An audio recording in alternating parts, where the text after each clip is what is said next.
네, 시청자 여러분 안녕하십니까? 여수 MBC 토크쇼 뉴스 앤 이슈 아나운서 이용선입니다. 지난 100년 동안 지구의 평균 온도가 1도 가까이 올랐습니다. 1도라고 하면 크게 와닿지 않으실 수도 있는데요. 뜨거워진 지구는 폭염과 태풍, 홍수, 가뭄, 해수면 상승 등 이런 극단적인 기상이변과 자연재해를 통해서 이미 인류에게 악몽을 경고하고 있습니다. 이제는 더 이상 미룰 수 없는 과제 앞에 세계 각국이 머리를 맞대고 있는데요. 바로 유엔 기후변화협약 당사국 총회입니다. 여수를 중심으로 하는 남해안 남중권에서 COP28을 개최하고자 유치전을 펼치고 있습니다. 오늘은 이 COP28 개최를 위한 전남도의 준비 상황들 함께 점검해보는 시간 갖겠습니다. 자, 먼저 김영록 전남도지사 오셨습니다. 어서 오십시오. 네, 반갑습니다. 네, 한 분 더 모셨습니다. 김태형 전남대 어촌양식연구소 전임연구원 모셨습니다. 어서 오십시오. 안녕하세요. 오늘 이렇게 두 분과 함께 한 시간 꾸려가겠습니다. 자, 먼저 지사님께 좀 드리면 전남 동부 지역의 코로나19 확산세 이야기부터 좀 하고 가야겠습니다. 아무래도 가장 또 신경이 또 많이 쓰이는 대목이라서 지역민들의 우려도 많습니다. 방역, 백신 접종, 확진자에 대한 관리 어떻게 시행하고 있는지 또 2년 가까이 팬데믹이 좀 이어지고 있는데 도민분들께 한 말씀 해주시겠습니까? 예, 우리 전라남도가 지금 지난해 2월부터 코로나로 인해서 고통을 받고 있습니다만은 어찌됐든 우리 전라남도가 그래도 어느 지역보다도 청정 지역으로 지금 남아 있고 인구 10,000명당 7.6명, 전국에서 시도 중에서 가장 낮은 발생률을 보이고 있는 점은 대단히 우리 도민들께서 그동안의 방역 수칙을 정말 잘 지켜주시고 협조를 잘 해주신 덕분으로 이렇게 생각을 합니다. 그렇지만은 그동안에 경제가 많이 어려워지고 또 우리 도민들 특히 자영업자 하신 분들의 생활이 많이 어려워져서 그런 점에 대해서는 정부와 함께 특별 재난지원금이랄지 이런 부분을 마련을 하고 있습니다만은 도민들께서 더 힘을 내시도록 앞으로 더 지원을 할 수 있는 그런 방안들을 강구해 보도록 하겠습니다. 지금까지는 전라남도의 코로나 발생이 일일 한 2.9명, 3명 미만이 된 거거든요. 그런데 5월 들어서는 일평균이 16명 정도 됐으니까 대폭 이렇게 늘어난 거죠. 그래서 이제 이런 부분에 대해서 그동안에 유흥주점이랄지 나이트클럽을 중심으로 해서 이렇게 확진이 발생이 많이 됐었는데요. 요즘에 들어서는 좀 진정이 된 걸로 보입니다. 네. 그렇지만은 계속해서 아직도 10명 이상대를 자꾸 이렇게 오르내리고 있기 때문에 이 숫자를 10명 이하로 한 자리 숫자로 떨어뜨려야 되겠다 하는 생각을 갖고 우리 도에서는 지금 특별 방역 대책 기간을 운영해서 규제는 더 강화하지 않지만은 방역 수칙을 잘 지키도록 이렇게 하고 있습니다. 네. 지난 5월 초부터 저희 전라남도는 특수 시책으로 4인 이하 소모임을 6인까지 허용해 줬습니다. 맞아요. 그래서 6인까지 허용해 준 것은 아무래도 경제가 어렵기 때문에 특히 자영업 하신 분들 경제를 살리기 위해서 그렇게 했는데 많은 분들이 4인에서 6인으로 이렇게 허용해 준 것도 굉장히 도움이 된다. 이렇게까지 많이 이야기를 하고 있습니다. 그래서 특별 방역 대책 기간을 운영하면서도 저희들은 6인까지 허용하는 제도는 그대로 이렇게 하고 있는데요. 다만 여수, 순천, 광양 지역은 아직까지도 4인으로 그동안에 유흥주점으로 인해서 발생이 좀 많이 됐기 때문에 아직 안화가 안 돼 있습니다만은 하루빨리 우리 동부 지역도 6인까지 허용하는 것으로 이렇게 됐으면 합니다. 우리 지금 도민들께서 또 백신 접종에 있어서도 많은 협조를 해주고 있습니다. 지금까지 2월부터 백신을 접종을 해서 24만 명이 백신을 접종을 이렇게 완료했습니다. 그래서 우리 도가 백신 접종률이 다른 지역보다 더 이렇게 좀 높게 나와 있고요.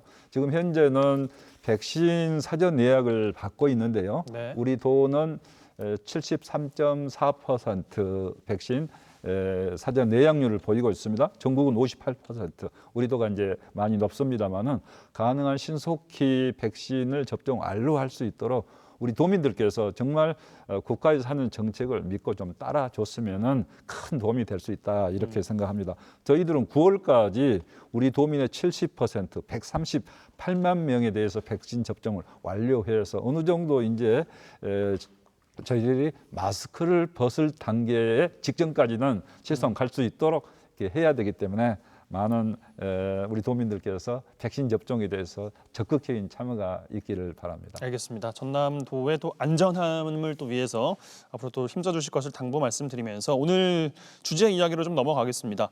전남도와 경남도가 기후변화협약 당사국 총회 이른바 COP28 남해안 남중권 공동 개최를 위해서 온 힘을 쏟고 있습니다. 오늘 이 자리 준비 상황들을 좀 살펴보는 시간인데 이게 들어서 많이 들어본 것 같기는 한데 이런 분들이 좀 대다수이시지 않을까 싶거든요. 왜 유치를 해야 되고 어떤 행사인지 소개를 좀 먼저 부탁드리겠습니다. 그러니까 이제 95년부터 유엔에서 기후 변화에 따른 문제를 다루는 유엔 기후 변화 당사국 총회를 개최를 하고 있습니다. 그래서 지구의 이 기온이 너무 상승하고 있기 때문에 산업혁명 그 시기하고 비교해서 1.5도씨 이하로 상승하도록 제한할 수 있도록 모든 조치를 함께 하자. 그렇게 하려면 어느 한 국가만 해서 되는 게 아니기 때문에 유엔에서 이렇게 당사국 총회를 매년 개최하고 있는데요. 네. 세계 198개국 정부 그리고 기업 그리고 시민단체, NGO 이렇게 다 함께 참여하는 그런 메머드 국제회의가 되겠습니다. 그래서 요즘에 이제 코로나도 사실은 이게 그냥 단순히 발생한 게 아니고 기후변화 대응에 실패했기 때문에 이런 전염병이 세계적으로 번지고 있다. 이렇게 경고를 하고 있기 때문에 네. 그만큼 이제 유엔 기후변화 협약 당사국 총회 줄여서 영어로는 COP로 이렇게 부릅니다. 그래서 네. 이 회의가 굉장히 중요하고요. 198개국 전체 모이면은 한 2만 5천 명 정도 이렇게 11월, 12월 중에 대체로 이렇게 한 2주 정도 총회를 합니다. 그래서 국제적으로 가장 큰 행사라고 볼 수 있고요. 우리나라에서 이런 COP28이라는 것은 28차 유엔 기후변화 협약 당사국 총회를 말한대요. 2023년에 아시아 태평양 지역에서 개최하기 때문에 아시아 태평양 지역에서는 우리나라가 지금 현재 신청해 놓고 있고 아랍권의 한 국가가 또 신청하겠다 이렇게 했는데 우리가 반드시 유치하도록 했으면 합니다. 예, 뭐 주제에 대한 뭐 상징성도 있고 또 지역에서는 또 지역의 위상을 또 높일 수 있는 계기이기 때문에 이 COP28 유치를 좀 희망하고 있습니다. 말씀하신 것처럼 아시아 태평양 지역에서 2023년 11월에 대륙별 순회 원칙에 따라서 열리게 되는데 개최 국가가 오는 11월입니다. 영국 글래스고 26차 회의에서 결정이 됩니다. 경쟁이 예상되는 후보국과 후보지 설명을 조금 내주시면 좋겠거든요. 예, 지금 현재 국가적으로는 이제 아시아 태평양 지역인데 우리나라가 가장 먼저 이렇게 유치하겠다 이렇게 계획을 세웠고 예. 국무회의 통과까지 지난해 돼서 국가 계획으로 유치 계획이 확정된 겁니다. 그리고 최근에 제가 듣기는 아랍에미레이트도 유치 계획 의사를 표명했다고 합니다. 그래서 이 부분은 이제 나중에 유치 총회에서 결국은 투표보다는 사전 조율을 통해서 결정될 걸로 봅니다. 그래서 이런 면에서는 우리나라가 요즘에 이제 세계적인 K 방역 국가고 모범적으로 코로나도 잘 대응하고 있기 때문에 이런 면에서도 잘 이렇게 협의해서 한다면 우리나라가 유치를 할 수 있게 되지 않겠느냐 저희는 확신을 하고 있습니다. 그리고 이제 우리나라가 유치하게 되면은 그것은 언제 결정되냐 하면은 금년 11월 달에 영국 글래스고에서 26차 COP 총회가 있습니다. 그래서 영국 COP 총회에서 결정될 건데요. 그때 이제 결정되더라도 저희들은 우리가 거의 뭐 개최국으로 선정되는 것은 확실하지 않겠느냐 이렇게 보고 있기 때문에 개최 도시까지도 미리 좀 선정을 해서 글래스고 영국 총회에 가서 함께 보고도 하고 함께 홍보 활동도 하는 게 좋겠다 이렇게 지금 건의를 하고 있습니다. 네. 그래서 당초에 이제 지방자치단체를 대상으로 공모한다 하는 그런 의견도 있었어요. 그래서 뭐 경기도 고양시도 참여하겠다, 인천광역시, 제주도, 최근에는 부산광역시까지도 좀 이렇게 의사표명을 하고 있는데요. 그렇지만 이 부분은 세계적인 메머드 국제 행사를 사실상 지방자치단체에 공모한 경우는 지금까지 선례가 없는 일입니다. 그리고 내년에는 아시다시피 대통령 선거, 또 지방선거 이렇게 상당히 여러 가지로 해야 될 일이 많기 때문에 금년 11월 영국 COP 26차 총회 전에 전략적으로 중앙 단위에서 정부에서 이것을 결정하는 게 맞다 이렇게 생각하고 있고요. 이런 면에 대해서는 저도 뭐 중앙관계요래 기회 있을 때마다 건의를 했습니다. 그건 상식적으로 생각해봐도 순리로 생각해봐도 있을 수 없는 이야기고, 그리고 빨리 이걸 결정을 해줘야 우리가 한 2년 정도 준비를 할 수 있는 시간이 있는데 네. 내년에 결정하게 되면은 너무 늦다? 1년 6개월 너무 늦다 이렇게 지금 이야기를 하고 있습니다. 알겠습니다. 그렇다면 여수를 중심으로 하는 남해안 남중권 개최지를 얼마나 부합을 하냐, 그리고 가능성, 준비 상황들 이런 이야기를 좀 해보면, 여수는 뭐 잘 아시겠지만 2012 여수 세계 박람회를 개최한 지역입니다. 그 경험이 가장 큰 장점으로 꼽히고 있고, 산단 밀집 지역이 좀 있어서 그 점이 또 개최지로는 불리할 수 있다, 이런 시각도 있습니다. 김태형 박사께 질문을 좀 드리면 10분 만에 처음 입을 떼게 해드려서 좀 송구한 마음도 있습니다만, 일단 도지사님께 들어야 되는 내용들이 좀 워낙에 많아서 지금에서야 질문을 좀 드리게 됩니다. 여수의 경쟁력 뭐라고 좀 보시는지 여쭙겠습니다. 네, 우선 28차 이번 당사국 총회에 대한 그 지역 사회의 그 열망이 굉장히 강합니다. 네. 그리고 이제 방금 말씀하셨듯이 COP28이 2012년 저희 여수 박람회 주제 정신이었던 그 살아있는 바다와 연안을 또 구현할 수 있는 좋은 기회라고 생각을 합니다. 예. 그리고 이 기회에 우리가 또 전 세계에 우리 그 기후 변화와 해양 환경의 중요성을 또 부각시킬 수 있는 또 하나의 좋은 기회라고 생각을 하는데요. 특히 우리 이 남해안 남중권 같은 경우에는 그동안 그 중앙 정부의 그런 수도권 중심의 개발 논리에 의해서 조금 좀 소외가 돼 왔던 게 사실입니다. 그래가지고 그리고 또 거기에 더불어서 또 고질적인 지역 갈등으로 인해서 그동안에 좀 이런 불균형 발전과 갈등이 아직까지도 조금은 남아 있는데요. 이런 가운데 저희 이제 여수를 포함해서 남해안 남중권 12개 시군이 함께 연계하고 함께 협력을 해서 만들어 나간다면 이런 동서화합과 또 이런 국토 균형 발전의 하나의 첫걸음이고 하나의 좋은 선례 그리고 모델이 되지 않을까 싶습니다. 그리고 저희 남해안 남중권 같은 경우에는 그 지리적으로나 기후적으로 이런 기후 위기 문제를 다루는 이 COP28의 최적지라는 평가가 많이 있습니다. 그 지형적으로 보시면 이제 북쪽으로 그 지리산 국립공원이 있고 또 남쪽으로는 다도해 해상과 또 한려수도가 이렇게 있고요. 그리고 예. 여수 같은 경우에는 지금 365섬이라고 해서 생일섬이라고 또 이렇게 많은 섬들이 있어서 내륙부터 산악 그리고 섬까지 이 남해안 남중권 한 지역에서 이런 다양한 기후를 함께 볼 수가 있는, 그래서 이런 기후 위기에 대한 대응을 논의하는데 최적지라고 생각을 합니다. 네, 도지사님께서는 뭐 여기저기에서 이야기할 기회가 좀 많으셨을 것 같아서 남해안 남중권의 장점을 뭐라고 좀 이야기를 하시는지 좀 듣고 싶습니다.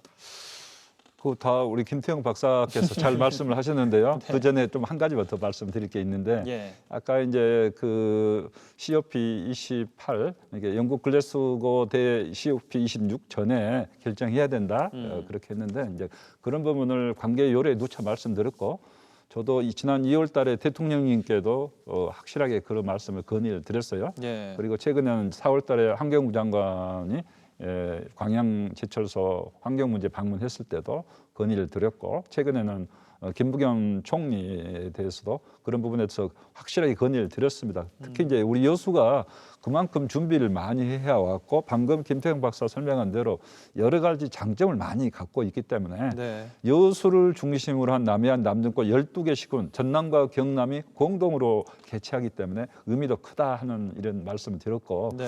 이제 대통령님께서나 국무총리 그리고 환경부 장관도 많은 공감을 갖고 있다고 생각을 합니다. 그래서 이 문제는 저희들이 더 열심히 노력하도록 하고, 특히 고마운 것은 우리 여수 시민들이랄지 동북권 도민들 또 특히 시민사회 단체가 열심히 지금 떼어주고 있어서 큰 도움이 되고 있다 이렇게 맞아요. 생각을 합니다. 그래서 방금 말씀하신 이제 어떤 점에서 우리가 꼭 유리하느냐 하는 점에서는 한 가지 더 포인트를 이야기해 보면은 이제 우리 여수를 중심한 남해안 남중권의 COP28을 유치하면은 우리한테 무슨 혜택이 올 거냐 이제 이런 측면에서 본다면은 결국 여수와 전남의 경남의 브랜드 가치를 세계적으로 알릴 수 있는 기회가 되지 않겠습니까? 그리고 이제 제주도가 그동안에 많은 관광객으로 세계적으로 각광을 받았지만은 네. 남해안의 해양 관광의 가치도 대단히 큰 의미가 있다. 앞으로는 제주에 버금갈 것이다 하는 그런 이야기들을 많이 하시기 때문에 이런 COP28을 통해서 우리 지역의 브랜드 가치 그리고 환경적 그 가치 또 관광의 가치를 널리 알릴 수 있는 기회인데요. 우리 지역의 그런 면에서는 한려수부터 시작해서 지리산권 생태 문화 또 우리 남사르 습지를 비롯해서 우리 지역이 갖고 있는 인문학적인 그런 여건까지 포함한다면은 세계적인 여건을 가지고 있다 이렇게 생각을 합니다. 그래서 가장 여수가 세계 엑스포 박람회도 성공적으로 개최한 그 저력을 바탕으로 해서 할 수 있다. 또 한 가지는 그러면 우리 도민들의 삶에 무슨 도움이 되느냐 하는 이야기를 할 수도 있는데요. 우리 이제 동부권도 미세먼지에 대해서 굉장히 관심이 많이 높아졌고 또 미세먼지 문제가 동부권의 현안 사항의 하나이기도 합니다. 그래서 이런 COP28 그러니까 유엔 기후변화 협약 당사국 총회를 통해서 우리 동부권의 미세먼지 대책도 함께 수립을 하고 그리고 지금 세계가 탄소 중립 2050 그 방향으로 나아가고 있기 때문에 예. 우리 지역의 탄소 배출량, 온실가스 배출량을 대폭 줄일 수 있는 기회로 삼으면은 굉장히 좋은 계기가 될 수 있을 있다. 것이다. 이렇게 예. 생각을 하고 있습니다. 알겠습니다. 그런데 본의 아니게 이게 지역간 지금 유치전으로 변하고 있는 게 좀 아쉬운 점으로 꼽히는데 말씀하셨습니다만 정부가 일단 개최 도시를 공모를 해서 선정하는 게 일반적이라고 말씀을 이제 하셨어요. 뭐 여러 지자체들 이야기하셨는데 뭐 대통령 그리고 뭐 장관 그리고 국무총리까지 전남 도지사만의 이야기를 들은 것은 또 아닐 것 같아서 어느 정도로 남해안 남중권이 유치하는 데 승산이 있다고 보시는지 또 어떤 전략을 피고 계시는지 그게 또 궁금하실 것 같거든요. 네, 그런 부분은 우선 경남하고 전라남도하고 공동 개최, 공동 유치 전선을 펴고 있는 점이 가장 어필할 수 있는 점이라고 생각하고요. 한 도시보다 두 도시가 이제 어필한다는 점. 예, 두 지역이 하고 두 지역이. 또 여수를 중심으로 하지만은 여수뿐만 아니라 12개 시군이 함께해서 특히 COP 총회가 총회 회의는 주 도시에서 하지만은 여러 가지 큰 행사, 작은 행사들이 대단히 많이 있습니다. 그리고 세미나랄지 문화 행사랄지 그런 또 NGO 시민단체 이런 행사랄지 그런 행사를 분산해서 우리 12개 시군 필요하다면 더 넓혀서도 이렇게 할 수 있는 장점이 있기 때문에 저는 이 면에서 많은 분들의 공감을 이미 받고 있다 이렇게 생각을 합니다. 그렇지만은 또 다른 도시에서도 이미 이렇게 유치 의사를 표명했기 때문에 그 도시들이 꼭 공모 형태로 가기를 바란다고 보지 않습니다. 그리고 지금 어느 분한테 물어봐도 지금까지 국제 행사를 정부가 할 국제 행사를 자치단체에 공모한 경우는 없었습니다. 그래서 그 부분은 저희들은 확실히 그런 방향으로 갈 수 있다 자신을 하고 있고요. 다만 그러면 우리가 거기 맞는 여건 그리고 또 세계적으로 우리가 유엔 기후변화 협약 당사국 총회 유치 지역으로서 이제 거기에 맞는 역할을 할 수 있느냐 또 우리가 그런 노력을 하고 있느냐 이제 그런 점이 앞으로 우리가 잘 준비해 나가야 될 점이라고 생각하고 저희들은 여수 시민들 우리 동부권 도민들께서 열심히 뛰어주고 있기 때문에 굉장히 가능성이 높게 이렇게 보고 있습니다. 네, 알겠습니다. 김태형 박사께 질문을 좀 이어서 드리면 파급 효과에 대해서 도지사께서 이야기를 얼추 해주셨습니다만 남해안 남중권의 개최가 된다면 어떤 파급 효과를 좀 거둘 수 있을 것이다 이렇게 전망하시는지요? 네, 그 파급 효과에 대해서 방금 이제 도지사님께서 또 그런 저희 경쟁력을 이야기하시면서 또 예. 많이 이야기를 해 주셨는데요. 또 아무래도 많은 분들이 궁금해하실 부분이 또 그런 경제적인 효과에 대해서 먼저 궁금해하실 것 같습니다.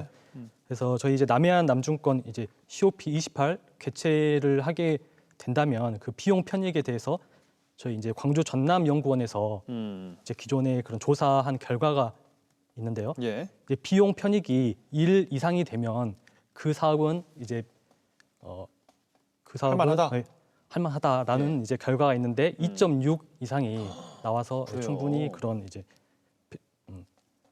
할 수 있고 그리고 이제 전국적으로 그 생산 유발 가치가 263억 원의 이제 경제 효과가 발생이 된다고 합니다.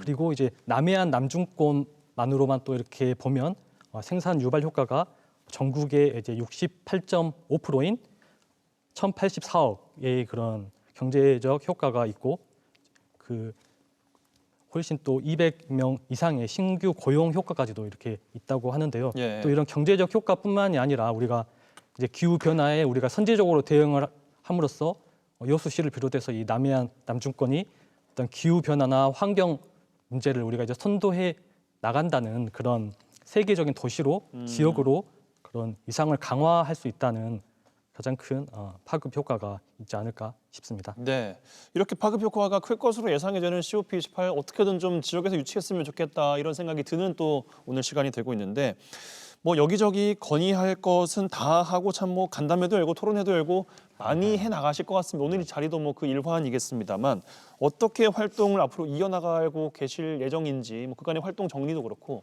이야기를 좀 해주시겠습니까? 예, 우선 그동안에 이제 경남지사 김경수 경남지사님하고 저는 이제 2018년 5월달에 후보 시절에 벌써 이제 COP28에 대해서 경남 전남 공동으로 이제 개최하자는 그런 뜻을 그때 이미 모은 바가 있습니다만은 금년 2월달에 이제 COP28 유치위원회를 공식적으로 민관 합동으로 출범을 하면서 그때 예. 이제 공동위원장을 경남도지사, 전라남도지사, 여수시장, 하동군수 이렇게 경남과 전남이 두 사람씩 두 분씩 이렇게 해서 4명의 공동위원장이 유치위원장을 맡게 된 거거든요. 그랬죠. 예. 그러니까 이제 전남, 경남이 함께 뛰게 되고 또 공동 유치한다는 그런 명분이 확실하게 지금 살아나고 있고요. 그러면서 또 저희들도 경남에 대해서 이를테면은 여수와 남해 간에도 이를테면은 해저 터널을 해서 앞으로 유기적으로 상호 협력하는 그런 소통도 강화하기로 또 합의를 한 거거든요.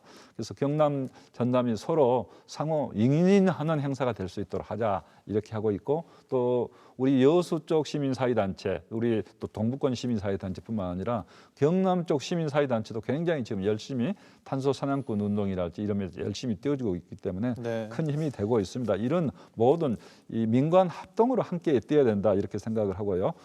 그다음에 이제 저희들은 그 정부의 제안서를 제출을 앞으로 할 계획으로 있습니다. 우리가 이렇게 개최를 이런 방향으로 하고 개최를 하면은 우리가 이렇게 잘 할 수 있겠습니다 하는 그런 제안서를 제출을 해야 될 의지를 것으로. 보여준다라는 그렇죠. 개념인 우리 거죠? 제안서를 예. 물론 정부가 모든 저 계획서를 만들겠지만은 우리가 먼저 우리는 이렇게 잘 할 수 있는 준비를 하고 있다 하는 시키지 않은 제안서를 숙제를 먼저 제출하는 느낌인가요? 시키지 않은 숙제지만 정부는 굉장히 좋아할 겁니다. 그래서 그런 유치 제안서 용역을 이미 착수를 해서 국제적인 용역이 될 수 있도록 해서 멋진 제안서를 내면은 정부도 이제 우리가 하는 그런 내용들을 많이 참고할 수 있을 걸로 보고요. 예. 그다음에 이제 각 시도의 유치 지지 선언도 계속 이끌어내고 있습니다. 그래서 최근에 이제 강원도 전라북도도 유치 지지 선언을 해줬고요. 충북도지사도 최근에 만났을 때 구두로 지지 표명을 해줬기 때문에 이제 이렇게 10개 시도, 17개 시도 중에서 10개 시도가 벌써 전라남도 지지 표명을 해준 거고요. 다른 시도도 뭐 지지를 안 한다기보다는 어느 시도에 편을 들기가 좀 어려운 점이 있어서 아마 그런다고 보는데 앞으로 이렇게 공감대를 확보해 나가고 그리고 방금 말씀하신 대로 세미나랄지 또 우리 시민사회단체가 하는 캠페인이랄지 이제 서명운동이랄지 또 다각적인 SNS를 통한 홍보랄지 여러 가지 방안들을 총체적으로 지금 할 계획으로 있습니다. 알겠습니다. 기후 위기에 대한 이야기들은 너무나 많이 듣고 계실 텐데 유치 희망만큼이나 지역민들 그리고 시민들께서 환경에 대한 관심도 높여 나가야 할 것 같습니다. COP28 개최와는 또 무관하게 기후 위기에 대한 대응들은 꾸준하게 이제 해 나가야 될 것 같습니다. 탄소 중립, 2050 탄소 중립을 정부도 세계도 그리고 주창을 하고 있는데 지자체에서도 많이 동참 의사를 밝히고 있죠. 이미 동참도 하고 있고요. 탄소 중립이라는 게 이게 이산화탄소를 흡수하는 것을 세워서 실질적인 배출량을 0으로 만든다, 제로로 만든다라는 정책으로 알려져 있는데 이게 왜 필요하고 구체적으로는 어떤 정책들, 어떤 걸 좀 실천할 수 있는지 박사님께 좀 질문을 여쭙겠습니다.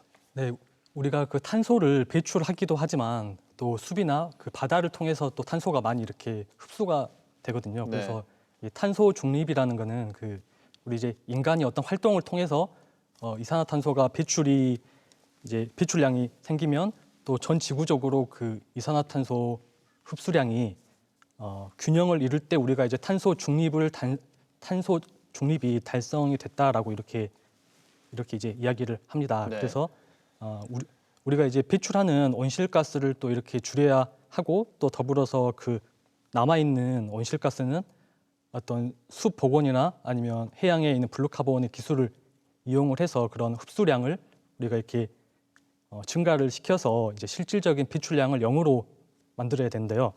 지금 우리나라 같은 경우에는 그 COP 배출량이 대략 7억 톤 정도가 이제 되는데요. 그래서 그 이산화탄소 배출량을 6억 톤 가량을 이제 줄여야 되는 그런 실정에 있고 많은 노력을 또 저희가 이제 해야 되는데 6억 톤은 적은 양이 아니잖아요. 그렇죠. 굉장히 예. 많은 톤이죠. 그래서 이제 방금 말씀하신 것처럼 이제 2015년도에 그 이제 파리 협정이 있었는데 그때 이제 우리 인류의 이제 생존을 위한 목표 온도가 그때 이제 합의가 되었습니다. 그래서 이제 지구 온도를 아까 이제 도지사님께서 말씀을 해주셨는데 산업화 이전 대비 2도씨 이하로 더 나아가서 1.5도씨로 억제하자고 해서 이제 모든 당사국들에게 2050년까지 그 LEDS라고 해서 2050년 장기 저탄소 이제 발전 계획을 이제 제출할 것을 요청을 했고 네. 이제 우리나라도 작년에 이제 그 대한민국 2050 탄소 중립 전략 보고서를 이렇게 이제 제출한 바 있습니다. 맞습니다. 예. 네, 그래서 이제 작년에 우리 정부도 이제 2020년에 그 한국판 뉴딜 종합 계획을 발표를 했었죠. 그래서 이제 디지털 뉴딜과 그린 뉴딜로 이렇게 나눠서 추진을 하고 있는데 그 그린 뉴딜 같은 경우에는 이제 기존의 탄소 의존형 경제에서 이제 저탄소로 이렇게 그린 경제로 전환하는 전략이라고 이렇게 볼 수가 있습니다.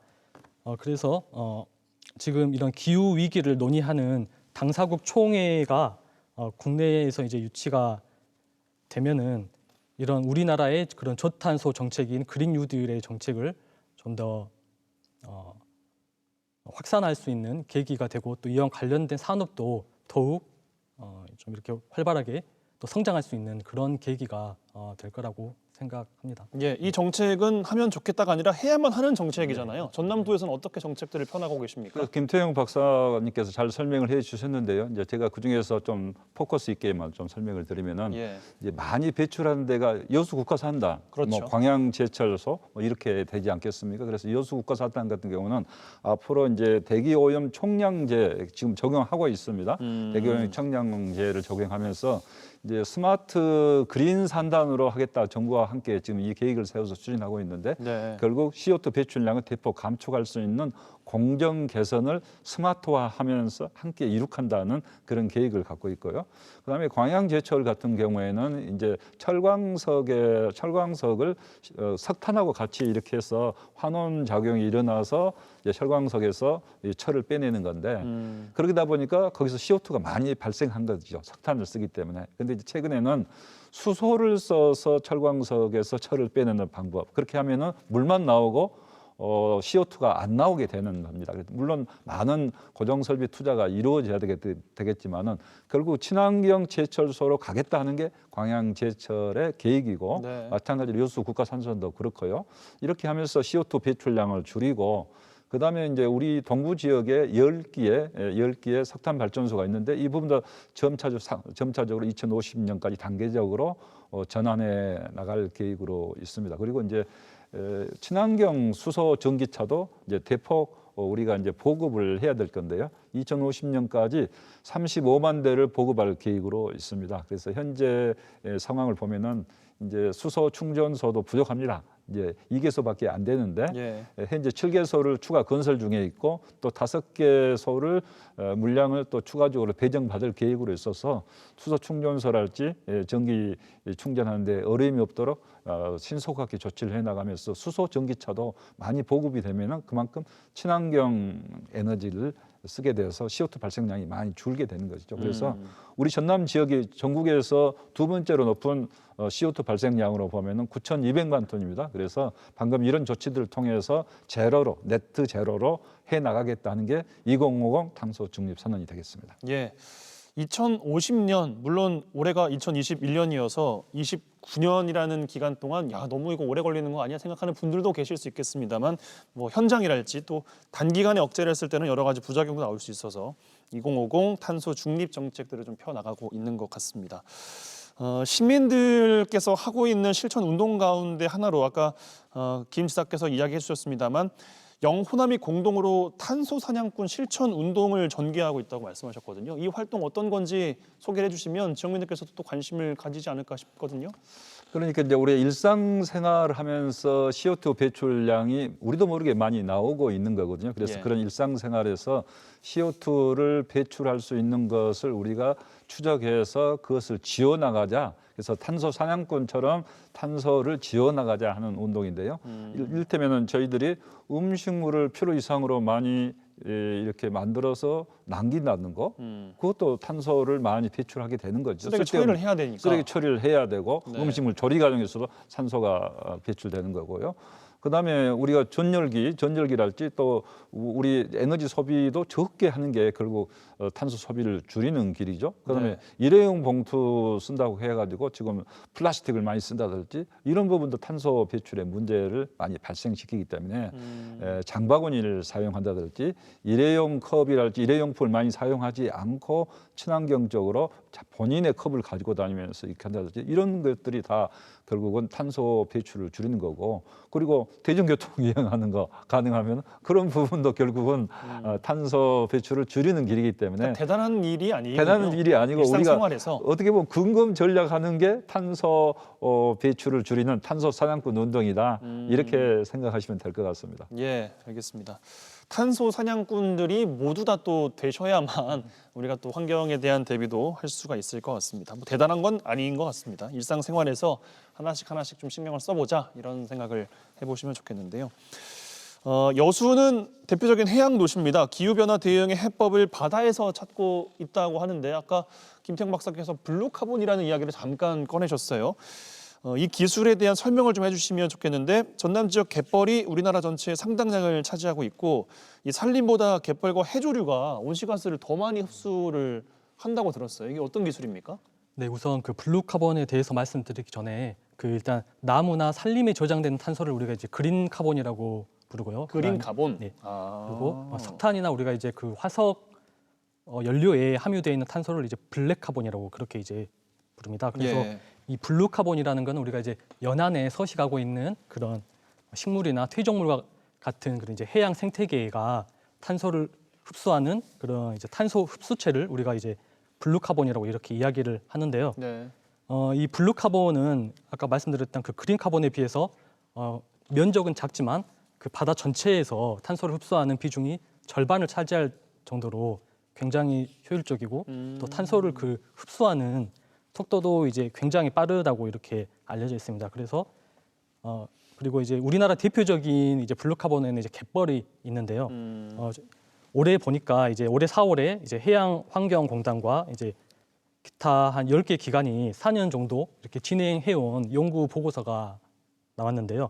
거기 보니까 이제 국내 갯벌이 해마다 이제 승용차 20만 대가 배출을 하는 정도의 약 48만 톤의 그 이제 온실가스를 흡수한다고 이제 확인이 됐습니다. 아, 그래서 갯벌 자체가 그냥 가만히 있는데 온실가스를 흡수한다고요? 네, 그게 아, 이제 그래요? 올해 이제 그 연구 보고서에서 이런 결과가 나왔고 그래서 네. 이제 연구자뿐만이 아니라 지금 전 세계적으로 이 블루카본에 주목을 하고 있는 이유가 그런 단순히 해양 환경을 보호하는 것뿐만 아니라 탄소 저감 능력이 굉장히 이제 뛰어나기 때문에 더욱더 보존을 잘해야겠어요. 네, 그러면 그래서 이제 원래 하지만 이 블루카본이 이제 기존에는 그 온실가스 그 감축 수단으로 이제 공식적으로 인정을 받지는 못했었는데 네. 이제 2019년에 이제 IPCC가 이제 공식적으로 이거를 인정을 하면서 당사국 국가 중에서 이제 28개 국가가 이걸 이제 공식적으로 그 온실가스 감축 수단으로 이제 공식을 인정을 하고 이렇게 사용을 하고 있습니다. 근데 네. 이제 아쉽게도 지금 국제적으로 갯벌은 이제 국제적으로 아직 연구가 활발하지 않아서 갯벌 자체는 포함이 되어 있지 않는 상태인데 연안 습지는 지금 포함이 되어 있는 상태거든요. 그래서 저희 남해안 남중권 같은 경우에는 뭐 순천만이 이제 그런 연안 습지에라고 이렇게 할 수 있겠고요. 그래서 이제 탄소 중립 실현을 위해서는 우리가 그 탄소 배출을 감축하는 것도 있지만 또 탄소를 흡수하는 이렇게 두 가지 투트랙으로 가야 좀 더 탄소 중립의 실현을 효과를 높일 수 있다고 보고요. 그래서 이제 우리 전남에서도 이제 탄소 중립 그 실현을 위해서 그동안에 이제 육상 중심의 이런 온실가스 관리 체계의 저변에서 이제 해양까지 보다 좀 이렇게 넓게 좀 이렇게 해주셨으면, 그리고 지금도 하고 있는데 그쪽으로 네. 좀 더 신경 써달라. 신경을 써주셨으면 하는 예. 바람입니다. 투 트랙을 제시하셨어요. 그러니까 감축과 흡수하는 방안 두 가지 다 신경 써야 된다.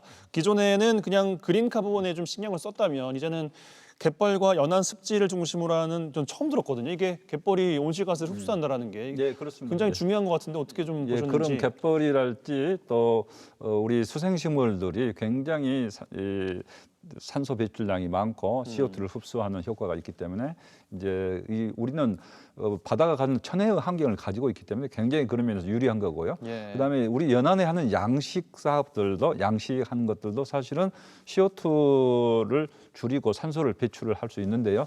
다만 앞으로 그럼 어떻게 할 것이냐? 연안의 양식장을 많이 운영하는 거 좋은데 이제 그런 양식 선박들도 친환경 전기 선박으로 운영한다. 친환경 수소 선박으로 운영을 하게 되면은 이런 CO2 배출량을 줄이고 그는 획기적인 조치가 될 수 있는 거죠. 바다에서도 결국 그런 CO2를 줄이는 그런 대책들이 많이 나올 수 있다 이렇게 생각을 합니다. 네, 전 세계에서도 관련된 정책들을 좀 많이 쏟아내고 있습니다. 유럽연합에서는 곧 탄소 국경세를 부과할 예정이라고 알려져 있는데요. 탄소 배출이 무역 장벽으로까지 작용하는 시대가 드디어 왔고요. 탄소 중립을 위해서 지불해야 하는 비용은 피할 수 없는 현실이 또 됐습니다. 이제는 좀 더 본격적으로 이 민관이 힘을 모을 수 있는 탄소 중립 관련된 기구나 제도를 만들어야 된다. 이미 뭐 나오고 있겠습니다만 어떻게 좀 진행하고 계신지 설명을 좀 부탁드리겠습니다. 그래서 방금 이제 그 탄소 중립 관련해서 탄소 국경세까지 이야기가 날 정도잖아요. 그래서 이제 결국은 우리가 친환경 에너지를 쓰는 방향으로 많이 가야 되는 게 국제적 추세에 있는데요. 네. 이제 예를 들면 그 탄소 배출량이 많게 되면 우리나라가 지금 탄소 배출량이 많은 국가에 속해요. 그랬을 때 어떤 기준치를 설정을 하고 그 기준치가 오버됐을 때는 철강에는 10%, 석유화학인 5% 이상 탄소 국경세를 매길 수도 있다. 뭐 이런 예측을 내놓고 있기 때문에 네. 우리가 지금 탄소 중립으로 가는 길은 결국은 경제를 옥죄는 게 아니고 경제를 오히려 살리는 길이다. 이렇게 생각하고 준비를 해야 된다 생각합니다. 그래서 전라남도도 국가 계획과 맞춰서 탄소 중립 추진위원회를 구성을 지금 하고 있습니다. 그래서 그것을 통해서 앞으로 우리 하나하나 모두 분야를 점검을 해가면서 탄소 배출은 줄이고 우리가 산소, 좋은 그린 산소는 이렇게 생산하는 그런 방향으로 가야 되겠죠. 그래서 이제 그런 부분을 하면서도 아까 우리는 또 바다가 좋은 여건을 가지고 있다고 했잖아요. 네. 이제 그런 부분까지 포괄하게 하게 된다면 우리 전라남도가 좋은 여건을 가지고 있고 그런 면에서 그러니까 결국은 유엔 기후변화 협약 당사국 28차 총회 COP28을 우리가 유치할 수 있는 천혜의 여건을 가지고 있다 이렇게 생각을 합니다. 예, 추진하고 계신 전남도의 여러 가지 정책들이 빨리 좀 발의가 돼서 전남이 많이 줄었구나 이런 뉴스를 빨리 좀 볼 수 있었으면 좋겠습니다. 근데 슬슬 마무리를 좀 해야 될 시점인 것 같은데 오늘 기후 변화에 대한 대응들 이야기를 해봤고요, 정책 이야기도 해봤고 COP28에 대한 유치 준비 상황들 정리를 좀 해봤습니다. 어쨌든 지역 사회 역량을 좀 더 똘똘 뭉쳐서 어디든 간에 이제 전달을 좀 해야 될 것 같은데. 도지사께서 지역민께도 당부드리고 싶은 말씀이 또 있으실 것 같습니다.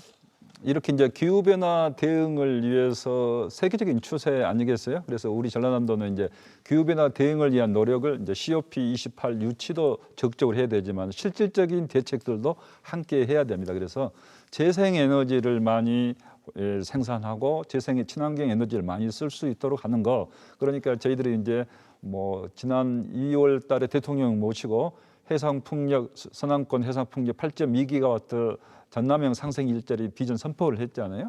그러면 그런 부분들이 결국은 앞으로 크게 탄소 중립으로 가는데 크게 도움이 된다 이렇게 생각하고 있습니다.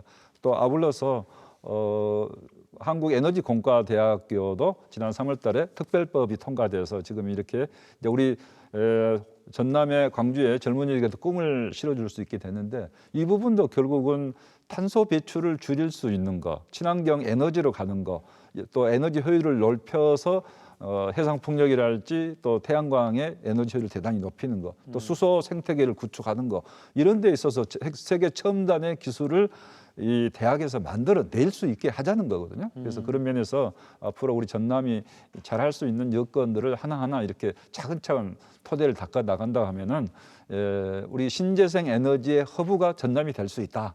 이렇게 생각을 하고 있습니다. 네, 알겠습니다. 김태형 박사께도 뭐 여러모로 좀 학계랄지 뭐 지역민들도 머리를 좀 맞대고 힘을 합쳐야 될 것 같은데 당부 메시지 좀 전해주시겠습니까? 네, 저희가 이제 COP28 남해안 남중권 유치를 위해서는 관의 노력과 함께 또 그 지역 사회의 지지가 또 당연히 있어야 된다고 이렇게 생각을 하는데요. 네. 앞에서 이제 도지사님께서도 말씀을 해주셨지만 그 시민단체 중심으로 지금 뭐 탄소 사냥꾼, 뭐 플로킹 캠페인을 비롯해서 뭐 플라스틱 헌터 활동 이런 활동들이 지금 꾸준히 이어지고 있는데 네. 이런 활동들이 좀 더 이제 저변이 좀 확대가 됐으면 하는 바람이고요. 또 앞으로도 그 이제 민간 산학에 지금 그 지역 행동 계획이라고 해서 그 온실가스를 자율적으로 감축하는 이런 활동들이 지금 많이 일어나고 있습니다. 그래서 이런 부분도 이제 도민과 시민이 함께 해서 함께 또 참여할 수 있는 그런 방안을 또 모색을 좀 더 했으면 하는 바람이고요.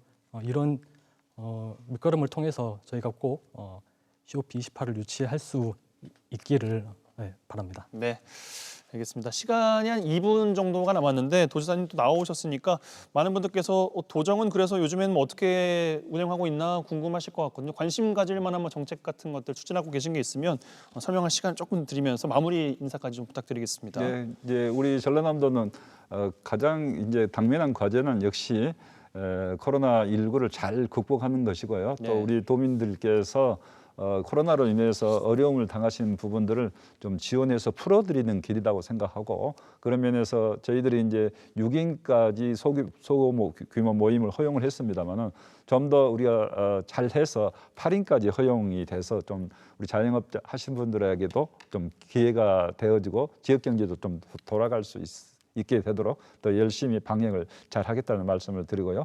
그다음에 이제 이런 유엔 기후변화 협약 당사국 총회를 꼭 우리 여수에 유치하고자 하는 그 열망을 가지고 꼭 성공적으로 우리가 활동을 한다 하면은 우리 지역에 유치될 수 있다 봅니다. 그리고 이렇게 유치를 계기로 해서 우리 여수를 중심으로 한 경남, 전남이 새로운 모멘텀을 갖고 기후변화 협약 당사국 총회를 유치하면서 우리 지역 발전의 계기로 삼고 친환경적인 에너지 전환의 중심축이 될 수 있도록 하고 그다음에 우리 남해안 남중권을 중심으로 해서 남해안이 가지는 세계적인 관광으로서 브랜드 가치도 잘 살려서 우리 지역 발전의 순기능으로 이렇게 역할을 할 수 있도록 유엔 기후변화 협약 당사국 총회부터 시작해서 우리 에너지 관련 대책들을 함께 이렇게 세워 나가겠다는 말씀을 드립니다. 네, 알겠습니다. 함께해 주신 두 분 오늘 고맙습니다.